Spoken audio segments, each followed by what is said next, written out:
It's a story about learning the true meaning of naivety and deception, a story of destruction and rebirth.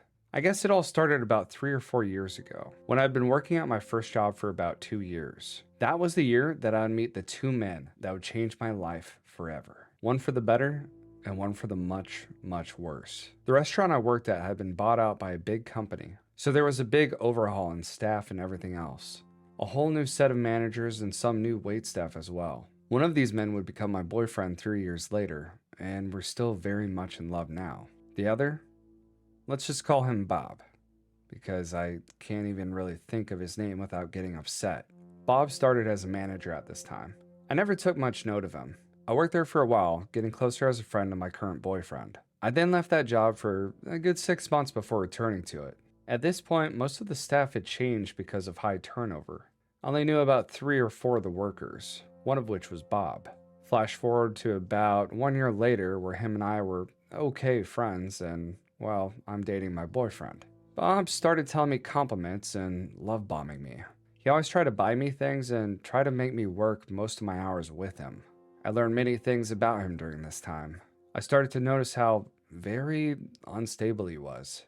The dots started to connect, and I started thinking about his weapon collection and how off his voice was when he said, "I picked you from the moment I met you." In my biggest moment of weakness, when I felt ugly and vulnerable, he made me feel pretty. And I made what I believe is probably the biggest mistake of my life. I listened to him.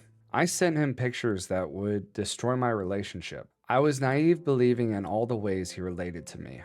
He was just a great liar. He even joked about his masks and his 9 other personalities. I want to go back and slap myself for not putting it together faster. The crazed look he got in his eyes, his breakdowns, so many red flags I didn't see. He knew how to manipulate me and the people around me. None of it even hit until about a week after I quit that place. Then one night, from out of the blue, he started messaging me. Things escalated pretty quickly because I told him there would never be anything between us. He started ranting about justice and how he could see through me and my lies. He said I needed to tell my boyfriend about us, or he would.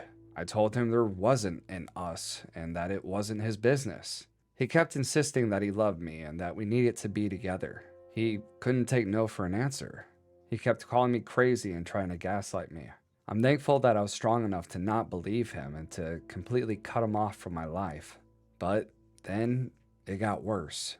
He started talking in third person, calling himself Jack the Ripper, saying he was going to find me and find my boyfriend. I was panicking in my room, crying and throwing up, all while trying to deal with this. I asked him what he wanted, and all he said back was, "You." I've never felt that kind of fear before. I started thinking about how much I loved my boyfriend. My amazing, perfect boyfriend who had been with me through everything. And I calmed down. That's when I marched to my boyfriend's room, sat him down, and told him everything.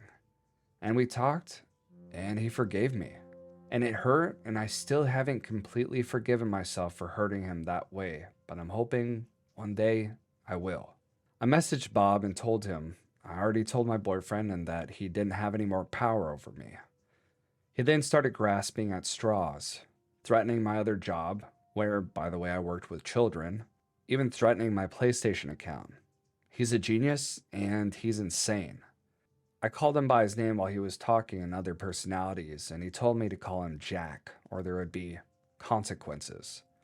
I blocked him on everything. I deleted my Facebook, I disconnected myself from everyone who works there, and I spent an entire day speaking to police and the principal at my work. While talking to the police, they told me that soon he'll find a new target so I could rest easy. But that didn't make me feel better. I still felt sick because even if he's not fixed on me, that doesn't mean some other poor girl deserves him to do that to her.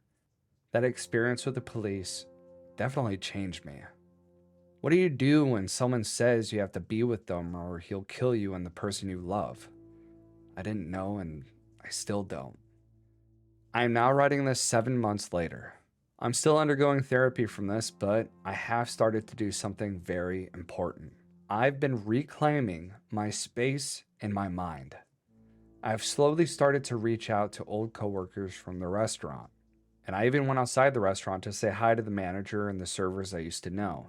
I found out the next day through my good friend that works there that he said he was uncomfortable with me being there. I laughed.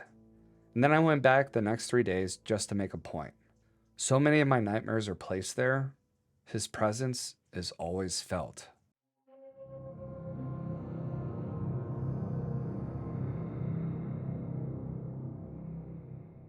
I was at the local grocery store I visit weekly to shop for food. I normally spend about 1 to 200 bucks a week on food for myself and my family, so I always leave with a full cart.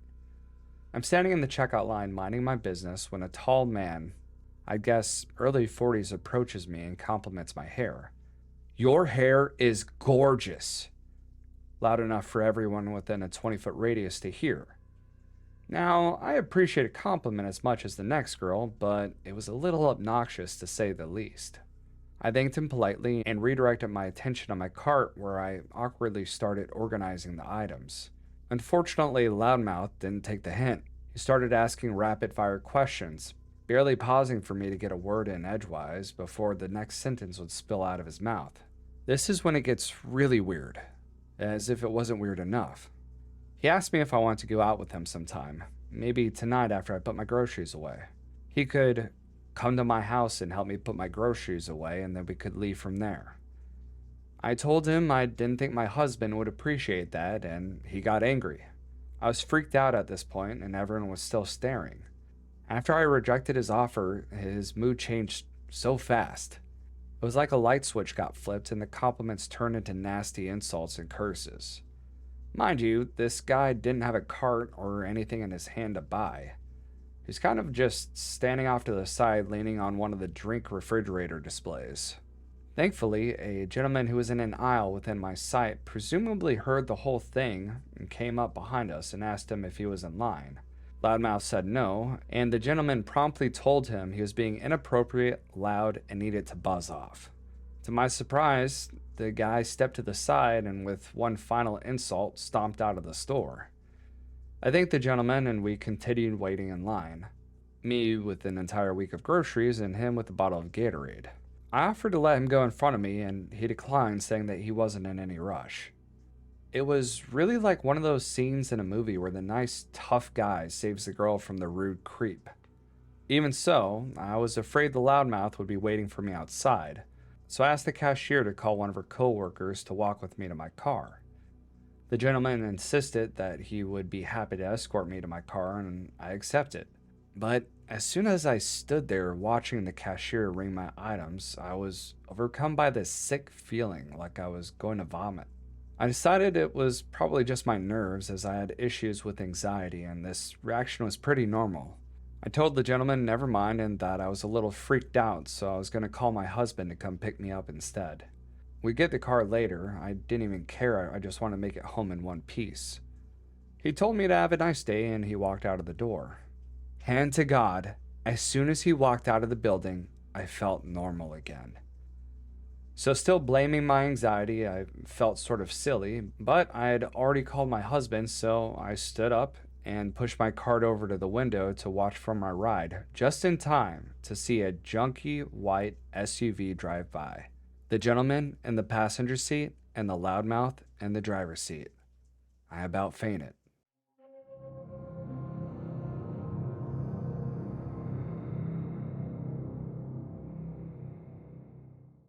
My roommate and I used to live in Virginia, about 12 minutes from her mom's apartment, and we used to dog sit for her all the time. One night after we dropped the dogs off, we stopped at a Wells Fargo near the apartment. My roommate had to deposit the money her mom had given her for watching the dogs. It was probably around 11 at night. As we were about to pull into our complex, she said, "That car is following us."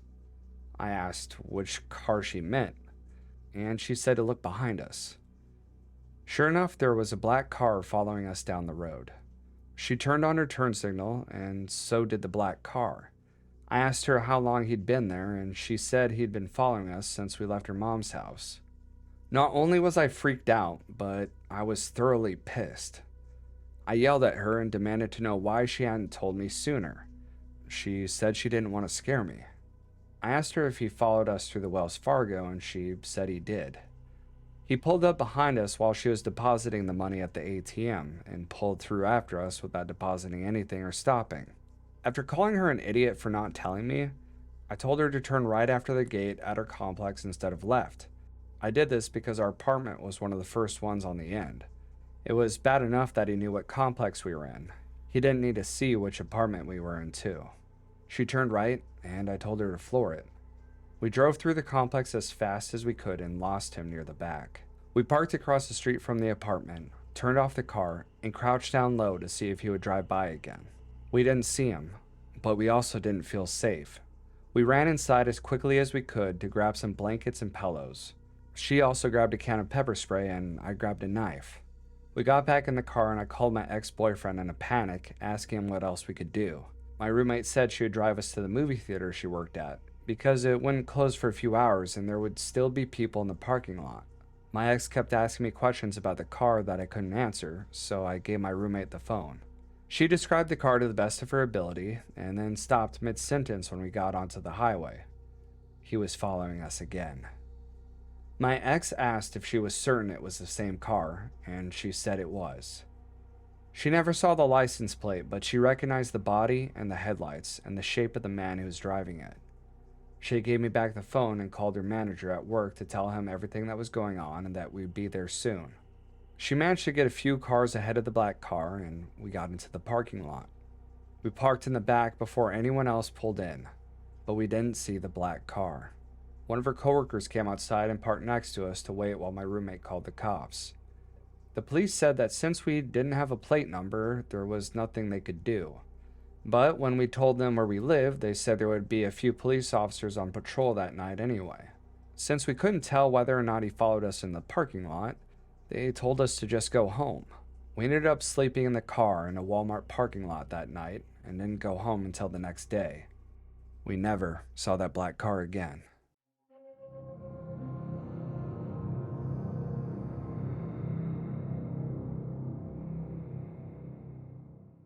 So, from the age of 10 to about 17, I lived in a house by a creek in a small town's downtown area.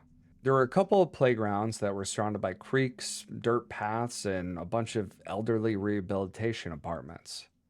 One of the paths coming from the parks connected to the end of my street, and there was a bridge that led to one of the playgrounds. The playground was closed off for a remodel and was completely under construction. So it was my 11th birthday. I didn't have a lot of friends and I hadn't started middle school yet. I had a Hawaii-themed party in my yard. I invited my neighbor friend who was 2 years younger than me and a girl I knew in elementary school. We all wore our bathing suits and these cheap, colorful hula skirts from Party City. After playing in the sprinkler, we got permission to go to the creek and go to the playground. So off we walked and played and we had fun. Once we got to the park though, we saw that it was closed off with construction tape everywhere. A brick wall was also demolished and in a pile of rubble. The only thing left was one picnic table and a gazebo. The weird thing was, the picnic table had a man sitting at it. He was a fatter man, older as well, probably 30 to 40. He was wearing a white t-shirt and was eating McDonald's. As we started walking back to the path, I noticed that the man had gotten up from the table and was watching us. But when he saw me looking at him, he turned away. We kept walking. After about a minute later, I looked back again and saw him about 10 feet away, also walking in our direction. Again, when he saw me looking at him, he kind of wandered away a couple feet. I alerted my friends and we started getting worried, so we jogged ahead a bit and hid behind a couple trees to see if he would keep following us the same way he did before. Sure enough, he did. He looked like he was looking for something, or someone. We popped back out of the trees and started running. We had a little while to go until we were at my house. I turned my head and I saw that he was running after us now, making it incredibly obvious he was looking for us. We managed to get through the park and most of the way down my street and started yelling for my mom and stepdad. By the time I looked back again, he was turning around and walking back to the path. We got to the house and once we were inside, I told them what had happened. My stepdad and my neighbor's dad went out looking for the guy. I don't know what happened to him, but I do know they found him.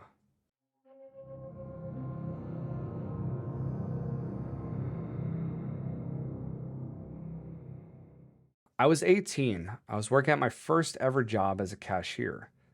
I had been there for almost 6 months and was really hoping for promotion soon. We were a resale shop, so as long as I had another cashier working, I helped out my other coworkers with stocking and cleaning. When I was on the floor, a customer approached me. Nothing odd at first, usually people ask for help. That's what I'm here for. He comes up and goes, "Hey Jennifer." "Hi, can I help you?" "Do you remember me? I bought those cups last week." No, I didn't actually remember him, but I want to be polite, and silly me thought he's just an old man.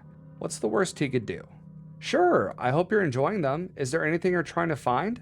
He shook his head no and just kind of stood there. "Okay, well, if you need anything, let me know." So I started to walk away, but he started walking behind me. Not like far either. He was so close I could feel his body heat. After a minute of this, I turned and said, "Are you sure there isn't something you need?" He pulls out a little slip of paper that looks like it would fit inside of a fortune cookie and sets it on the shelf next to me. "Do you have a boyfriend?" Shocked, I said no. I had a girlfriend, but I didn't really think to say anything because of how surprised I was. And the paper had his name, Kevin, along with his phone number. We concluded he probably wouldn't come back because I wasn't going to give him a call, but we were very wrong. He came back and tried giving me his phone number multiple times. Each time I saw him, I spoke to him less and less and went into the employees only rooms.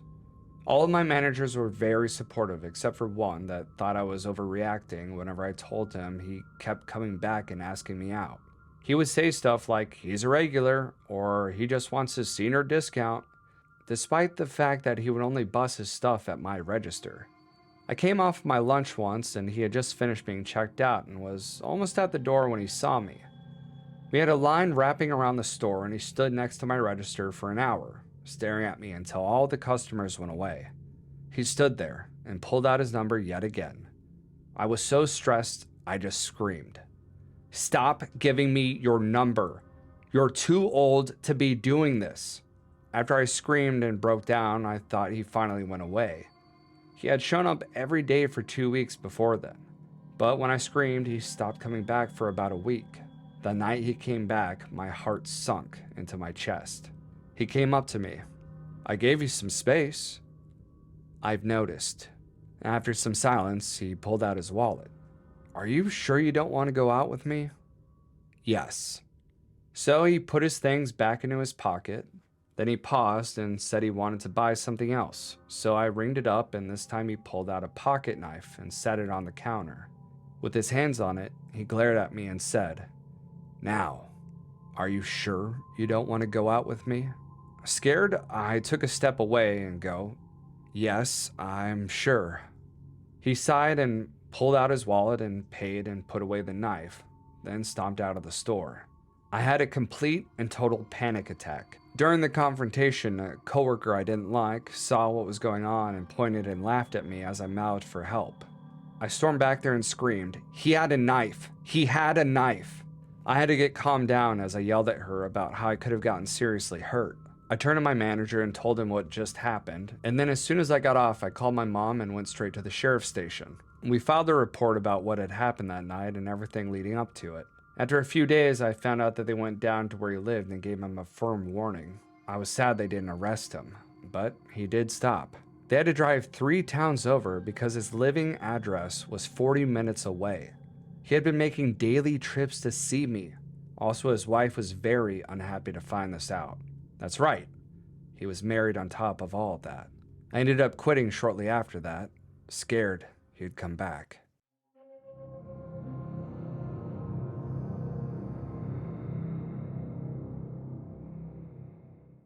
I'm a 17-year-old mother with a 3-month-old son. Monday, on my way to Target to get more diapers, a man who is a little older than me asked, "Can you please call me? I lost my phone." I said yes and did so, but forgot to delete his number. At midnight, I got a voicemail from the same guy. It was all static. At 1 o'clock that same morning, I got it again and again at 3. I went to Target a few days later. The same guy went up to me and asked, "Where are you going?" I shivered and said, "Target?" I started walking and he stopped me. "That's a long walk. Want me to come with you?" I shiver again and say, "No thanks." I walk for 10 minutes before he grabs my hand and squeezes it.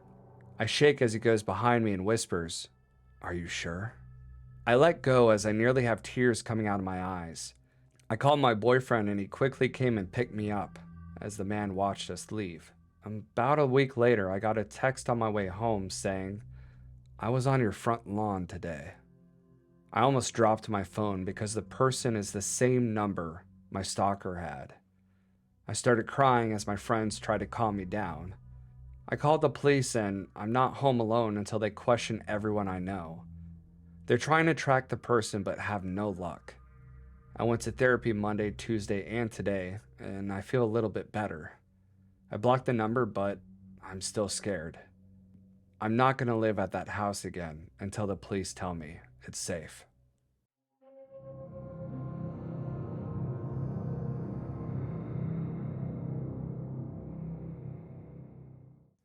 I met the person who would later become my stalker in March of 2016. Good Friday, to be exact. I met him at a church service because his church and mine have a partnership together.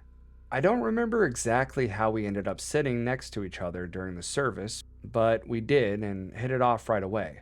I've always been someone who is very good at reading people, and I pick up on other people's emotions and character very, very quickly. Sometimes long before other people are even aware of certain things. When I met this person, I could tell there was something off. Almost immediately, he let me know he was a high-functioning autistic.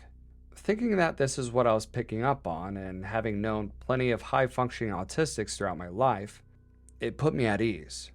Because even though they could be rather persistent in their interactions, they had never caused any harm to anyone. We exchanged phone numbers and throughout the summer developed a friendship. We hung out at each other's houses, went to different places together, and did all things that normal friends would do. But that fall was when things really started to change. My new friend believed in some really weird, tricked out stuff that came from our religion. He believed that God was sending him visions and that he had seen me in some of them before we met. He believed that he was a type of prophet. Neither of our churches taught these things.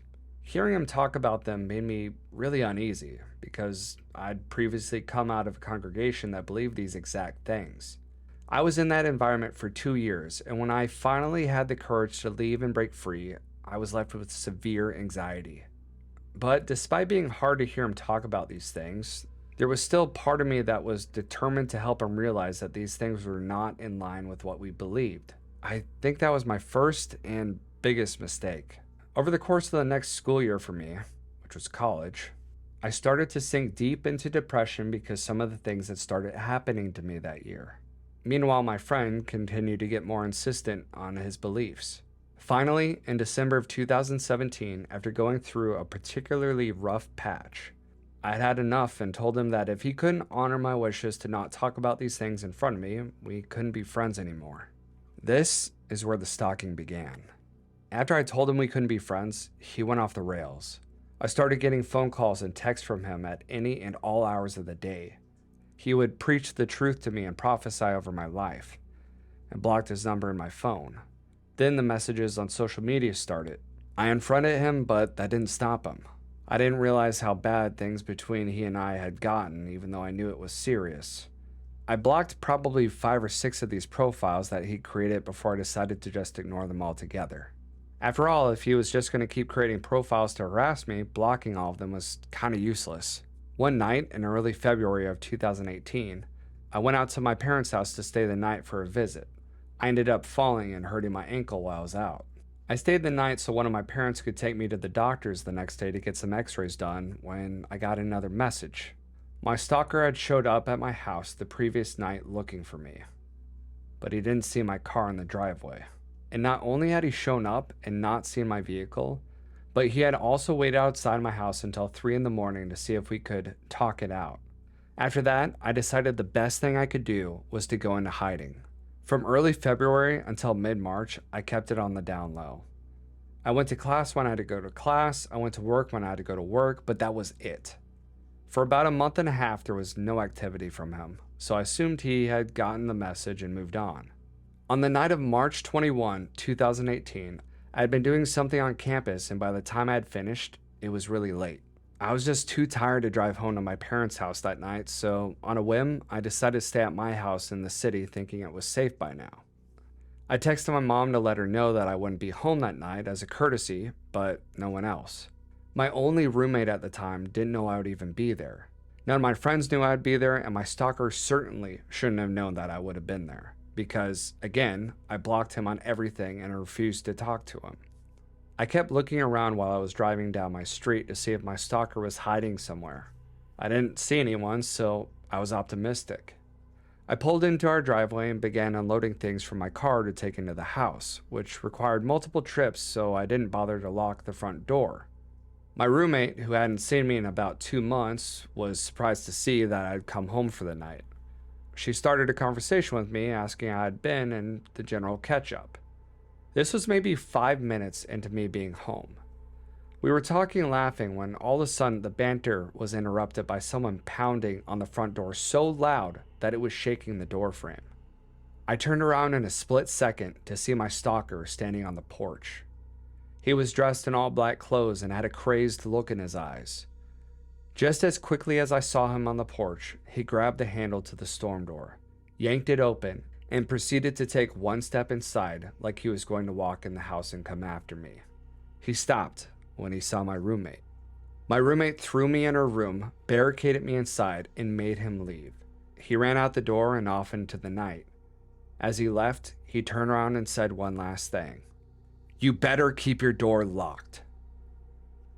The next day I went to the police, and during the whole process, I found out he was not only autistic, but also a paranoid delusional schizophrenic who repeatedly went off his medication due to his delusions about God. After this incident, I became a shut-in and stopped going to school entirely and only went to work when I had to. Things have gotten so much better since then though, thankfully. But every once in a while, I still find myself in an eerie feeling of being watched when I'm home alone at night.